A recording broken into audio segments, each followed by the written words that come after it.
Welcome to Shatter. Help me reach 5,000 subscribers.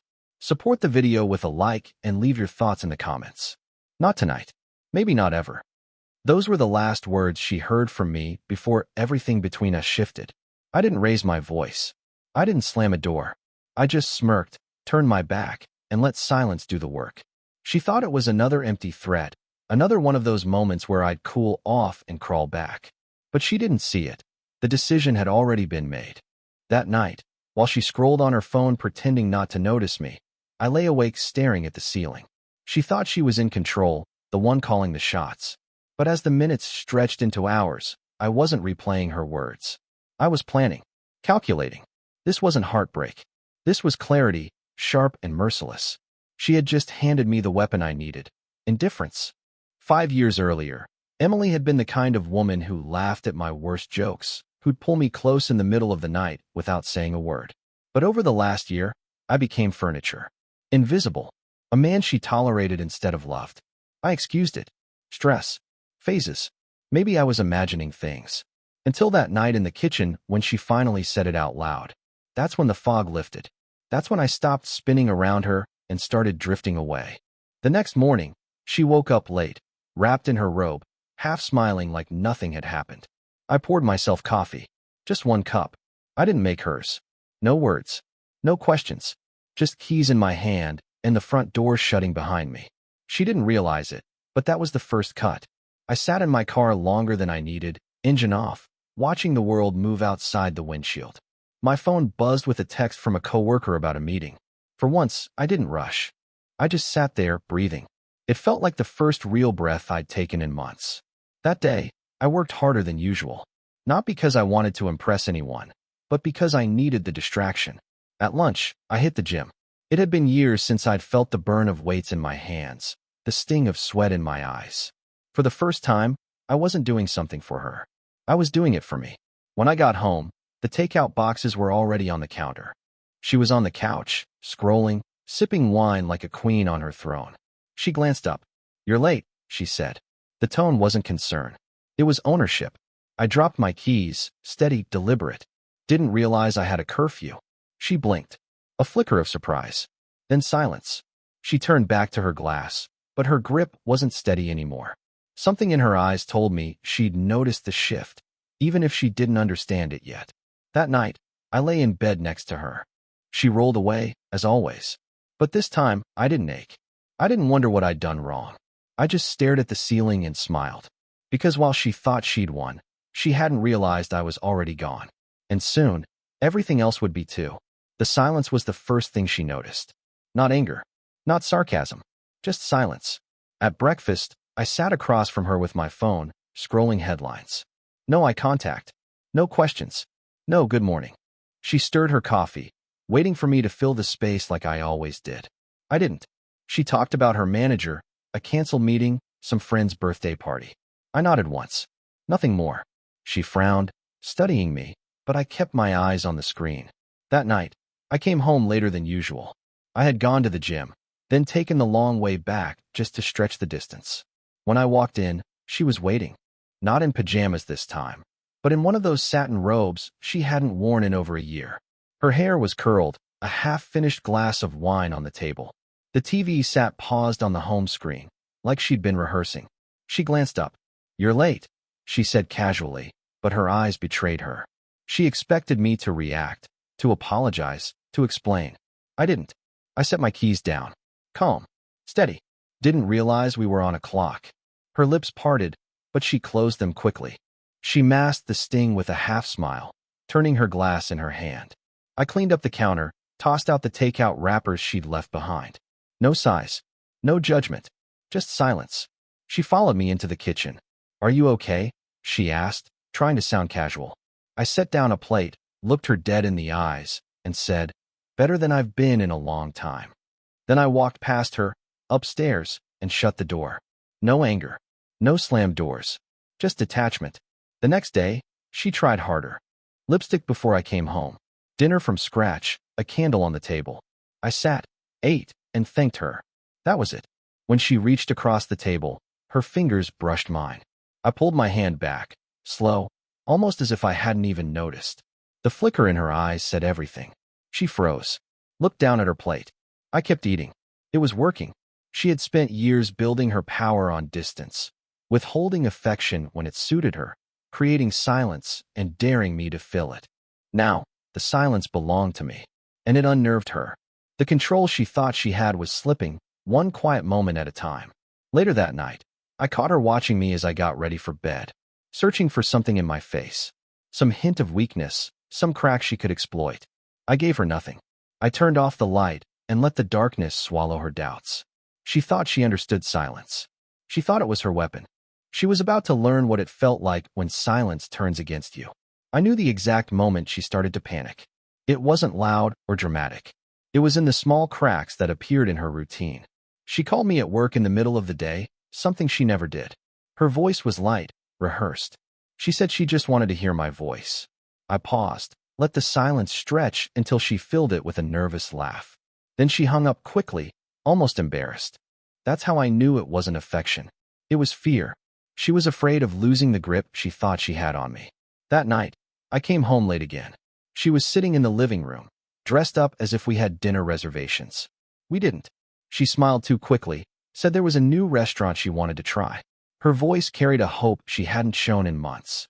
I removed my jacket and said calmly, "I already ate." Her smile faltered, just for a second, before she covered it. She tried to keep her tone steady, suggesting tomorrow instead. I nodded once and walked upstairs. She didn't follow. 2 days later, I made the financial shift. For years, I had been the one keeping everything afloat. Bills, savings, the silent weight of responsibility she never noticed. That night, while she scrolled on her phone, I was setting up a private account, rerouting my salary, canceling subscriptions she thought appeared out of thin air. By the time she realized what was happening, it would be too late. The unraveling began sooner than I expected. The first time she noticed was small. Netflix wouldn't load.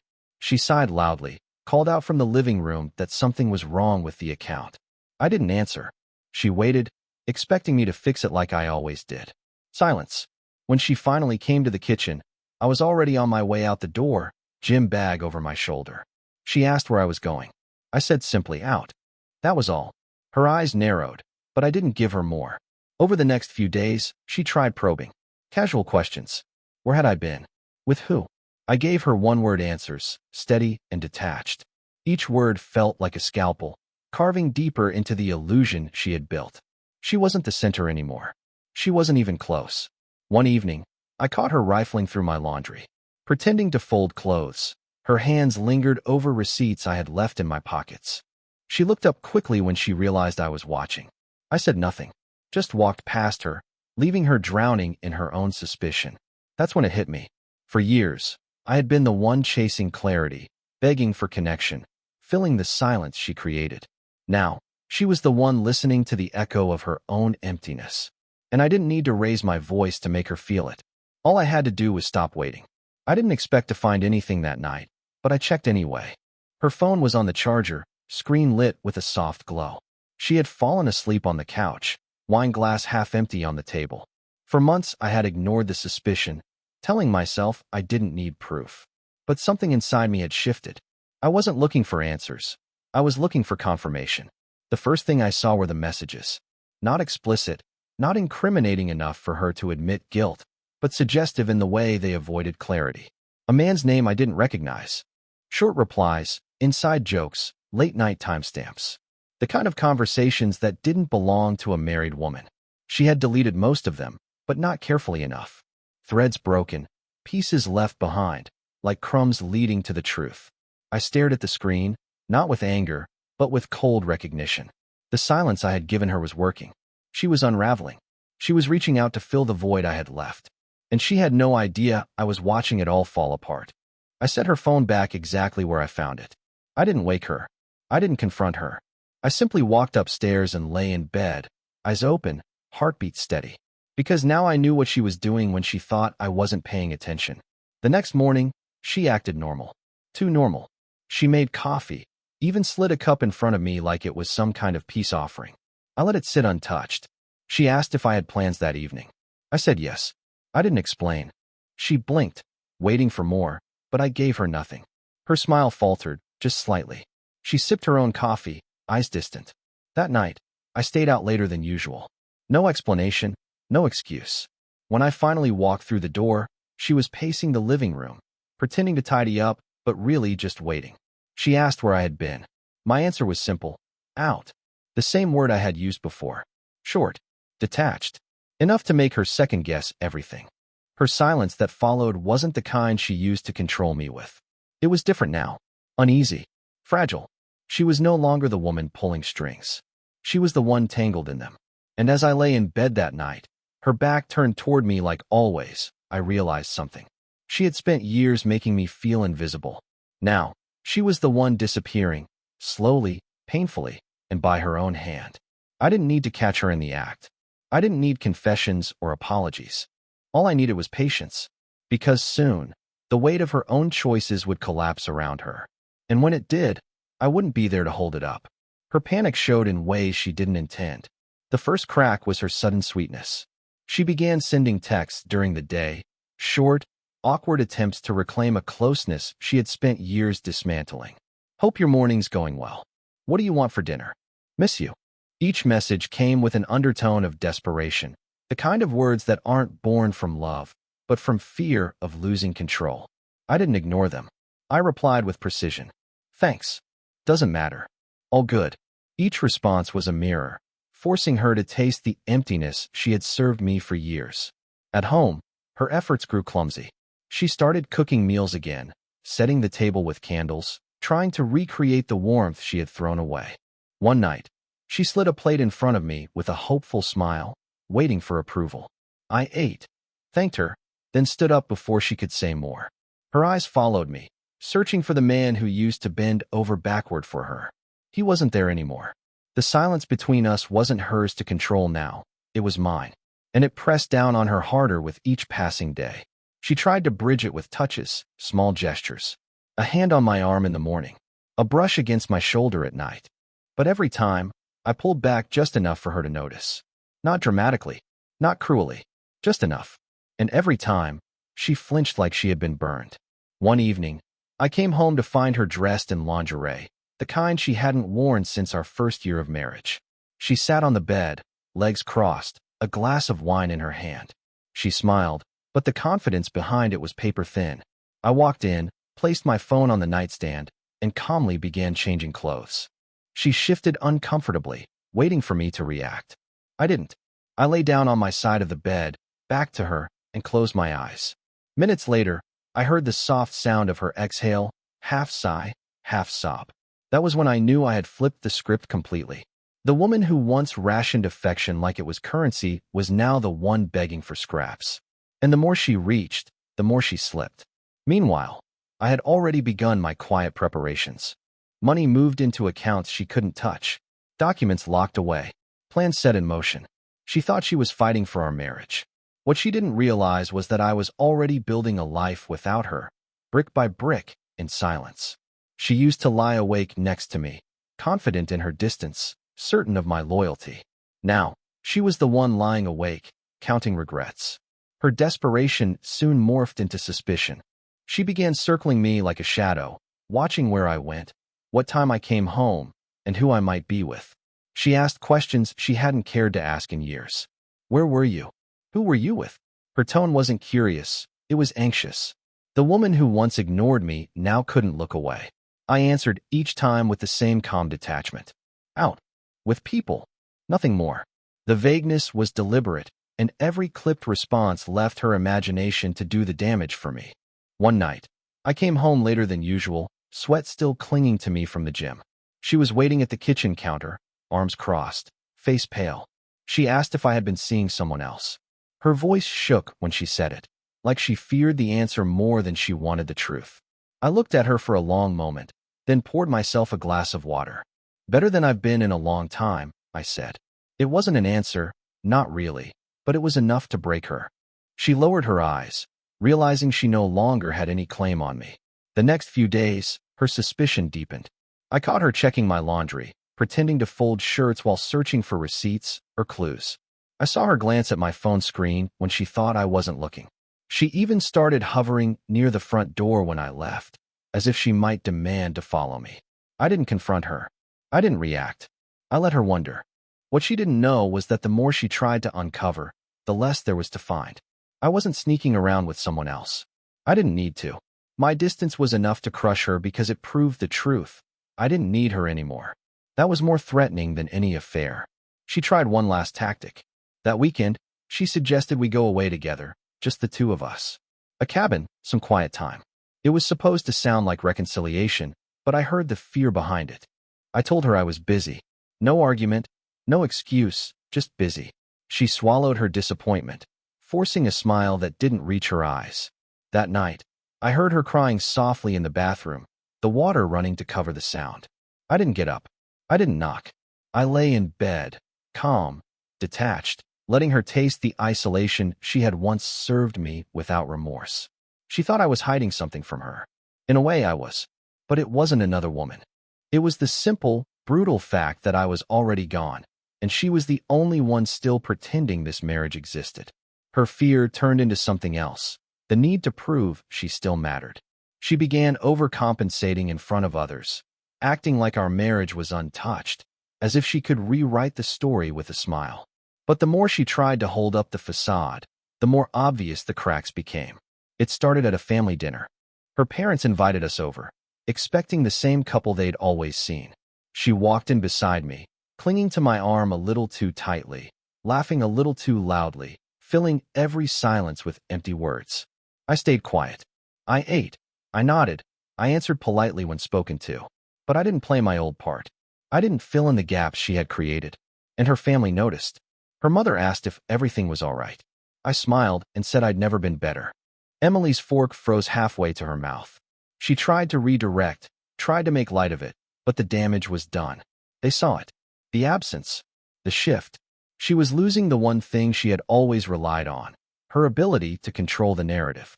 After that night, I stopped shielding her from the truth. I no longer covered for her forgetfulness or her coldness.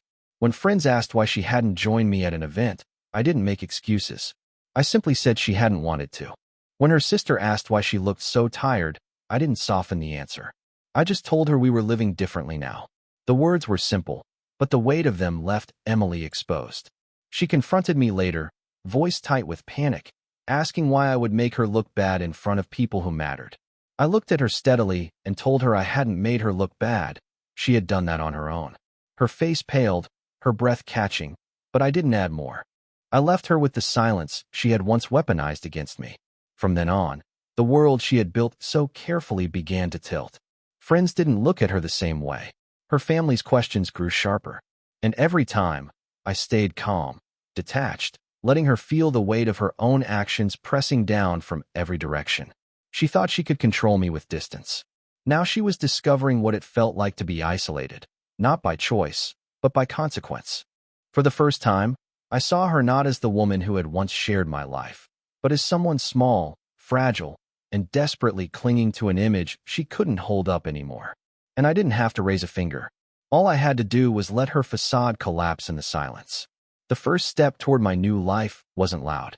It was quiet, deliberate, and irreversible. One Saturday morning, I packed a gym bag, not with clothes, but with documents, keys, and a few personal items that mattered only to me. She was still asleep upstairs, unaware that I had just started moving the foundation of our life out from under her. I opened a private safe deposit box at the bank, the kind she would never know existed. Into it went the deeds, the backups, the things that represented my independence. For years, she had assumed everything I did was for us. She was about to learn that I was capable of doing everything without her. When I got home, she was already dressed, makeup done, pretending she had plans of her own. She asked casually if I wanted to join her for brunch. I told her no, I had other things to do. Her smile tightened, and for the first time, I saw it clearly. She was afraid to leave me alone. Not because she cared where I'd go, but because she feared what I might build in her absence. That evening, I made it clear. I went out, dressed better than I had in years, a new jacket, polished shoes. I didn't tell her where. I didn't tell her with whom. The look in her eyes as I walked out the door said everything. She wasn't worried I was cheating. She was worried I was thriving. I didn't go anywhere scandalous. Just a bar downtown, a place I hadn't been in years. I ordered a drink, sat alone, and felt something I hadn't in a long time: freedom. I spoke with strangers, laughed with them, felt the weight of invisibility finally lift. I wasn't hiding. I was living. When I returned home, she was waiting. Her voice trembled when she asked if I'd enjoyed myself. I looked her in the eye and said, "Better than I have in years." Then I walked past her, leaving her standing in the hallway, silent, shaken. That night, she didn't turn her back to me in bed. She faced me, eyes open, watching, waiting for something, an explanation, an argument, even a trace of the man who used to beg for her affection. I gave her nothing. I closed my eyes, calm, steady, and let her lie awake, drowning in her own regret. She used to believe my loyalty was permanent, that no matter what, I'd stay. But the moment I walked out that door dressed like a man who remembered himself, she realized the truth. I wasn't hers anymore. I was mine. By then, she was unraveling in ways she couldn't hide. Every move I made, every silence I held, pushed her deeper into a panic she tried to mask with forced normalcy. She began hovering around me in the mornings, asking if I needed anything before work. She offered to pack lunches, something she hadn't done in years. I thanked her politely, but left the bags untouched on the counter. Her gestures weren't love, they were survival tactics. At night, she filled the house with noise. Music playing, TV blaring, her voice louder than usual, anything to cover the emptiness that had settled between us. I didn't participate. I moved through the house like a shadow, detached, polite, and unreachable. She followed me with her eyes, desperate for some sign that I still belonged to her. She didn't find one. The real shift came when I invited a few colleagues over for drinks. Something small, nothing remarkable. But I noticed the way she scrambled, cleaning the house, dressing up, suddenly eager to play the role of the perfect wife. It was almost painful to watch. She poured drinks, laughed too loudly, lingered by my side as if proximity could erase months of distance. But I stayed composed, engaging with my guests while treating her like a polite stranger. When one of them asked how long we'd been married, I smiled faintly and said, "Long enough to know things don't stay the same." She froze at that, her smile faltering in front of everyone. For once, the mask cracked where others could see it. Later that night, after they left, she cornered me in the kitchen. Her voice was sharp, almost pleading, asking why I would embarrass her like that. I looked at her steadily and said, "I didn't embarrass you. You did that yourself." Then I walked past her, leaving her in silence thick enough to choke on. That was when she understood I wasn't just drifting, I was dismantling everything she had built. Not with shouting, not with threats, but with calm precision. She had crafted a story where she was the one in control, the one holding affection as power. But now, every friend, every family member, every small circle she relied on was starting to see the truth. She was losing me, and she had no idea how to stop it. She went to bed early that night, but I stayed downstairs, sipping a drink in the quiet. For the first time in years, I didn't feel like the invisible one. She did. And when she lay awake upstairs, staring at the ceiling, I knew the thought looping in her mind was the same one I had embraced weeks ago. Maybe not tonight. Maybe not ever. The end didn't arrive with a fight. There were no slammed doors, no raised voices, no final plea to save what had already died. It came quietly, like a candle flickering out when no one's watching. And I made sure it happened on my terms. By the time she noticed, most of my things were already gone. Documents, clothes, valuables, all moved weeks earlier, piece by piece, while she scrolled through her phone or poured another glass of wine. What remained in that house were the shells of routines I no longer needed. She thought I was still there because she wanted to believe it, but I had already left in every way that mattered. That morning, I brewed coffee for one, just like I had for weeks. She stumbled into the kitchen, hair messy, eyes puffy from another sleepless night. She tried to smile, asked if I wanted to go out for dinner later, like she hadn't already tried the same line a dozen times before. I didn't answer. I set my mug in the sink, grabbed my keys, and walked out. Her voice followed me, soft and uncertain, calling my name. I didn't turn back. At work, I finalized the last of the paperwork. Accounts were divided. The mortgage was no longer my burden. I had untangled myself from every chain she thought would keep me anchored. That evening, I returned only to leave the envelope on the counter. Inside were the papers she had never imagined would exist, the end of everything she had taken for granted. She found me in the doorway as I was leaving for the last time. Her voice cracked, asking what this was, why I was doing it. I looked at her, calm, steady, detached. I didn't give her anger. I didn't give her tears. I gave her silence, the same silence she had once used to starve me. Then I spoke only once, the final words she would hear from me. You wanted distance. Now you have it. I walked out, closed the door behind me, and never looked back. That night, I slept in a new place. My things were in order, my future mine again. For the first time in years, I felt light. She, on the other hand, lay awake in the house we once shared, surrounded by echoes of what she had destroyed with her own hands. She used to believe I'd never leave. That no matter how much she pushed, I would stay, waiting, forgiving. She was wrong. The silence she once thought was power became her punishment. And now she lies awake, counting regrets. Support the channel by liking, commenting, and subscribing. I promise even more interesting stories.